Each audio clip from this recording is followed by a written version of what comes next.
নমস্কার বন্ধুরা, আমি প্রতিমা আবার চলে এলাম আপনাদের সামনে অনেক দিন পর দারুণ একটা রেসিপি নিয়ে। আজকে করব আলুর ঝুরি ভাজা। এখানে নিয়েছি কিছুটা চিনেবাদাম, আর এখানে নিয়েছি ঝিরিঝিরি করে গ্রেটার দিয়ে কেটে কিছুটা আলু একদমই জল ঝরে তুলে নিয়েছি। আর এখানে নিয়েছি কারি পাতা। চলুন রেসিপিটার দিকে যাই। রেসিপিটা শুরু করছি। এখানে নিয়ে নিয়েছি সাদা তেল, দিয়ে দিলাম কড়ার মধ্যে তেল কিছুটা, আর দিয়ে দিলাম দুটো শুকনো লঙ্কা। শুকনো লঙ্কাটা একটু ভালো করে ভেজে তুলে নিচ্ছি প্রথমে।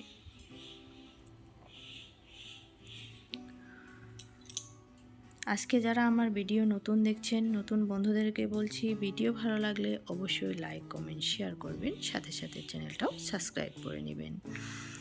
এবার দিলাম চিনেবাদাম। বাদামটাকে খুব সুন্দর করে ভেজে তুলে নিব। এই তেলের মধ্যে আমি সবগুলো উপকরণ এক এক করে ভেজে তুলে নিব। দেখুন, কথা বলতে বলতে বাদামগুলো খুব সুন্দর করে ভেজে নিয়েছি। এবার পাত্রে তুলে নিচ্ছি। সকল বন্ধুদেরকেই অনুরোধ জানাচ্ছি ভিডিওটা স্কিপ না করে পুরো ভিডিওটা দেখার জন্য। পুরো ভিডিও না দেখলে সকল বন্ধুরই বুঝতে অসুবিধা হতে পারে। দেখুন, বাদাম ভেজে তুলে নিয়ে এই তেলে আমি কারি পাতাগুলো মুসমুসো করে ভেজে তুলে নিচ্ছি।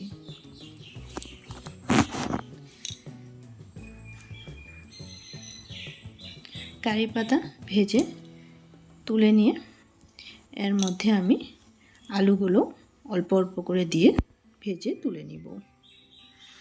গরম গরম ডাল ভাতের সঙ্গে যদি এই রেসিপি পরিবেশন করা যায়, খেতে কিন্তু দারুণ লাগবে। আলুর ঝুরি ভাজা রেসিপি চা এবং ডাল ভাতের সঙ্গে সব কিছুর সঙ্গেই খেতে কিন্তু দারুণ লাগে।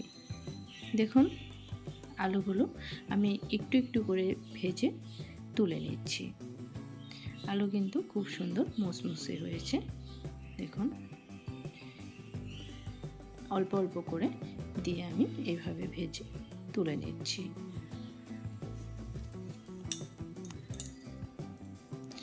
আমি অনেক দিন আমার অসুবিধার জন্য ভিডিও আপলোড করতে পারিনি।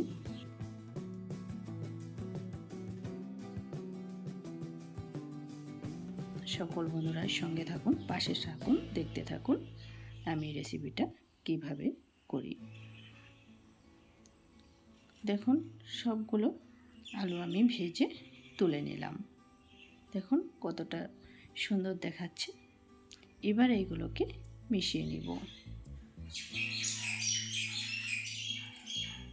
এই রেসিপি যদি ডাল ভাতের সঙ্গে পরিবেশন করা যায়, খেতে কেমন লাগবে সেটা সকল বন্ধুরাই আমাকে কমেন্টে জানাতে ভুলবে না। দেখুন, খুব সুন্দর করে মিশিয়ে দিচ্ছি।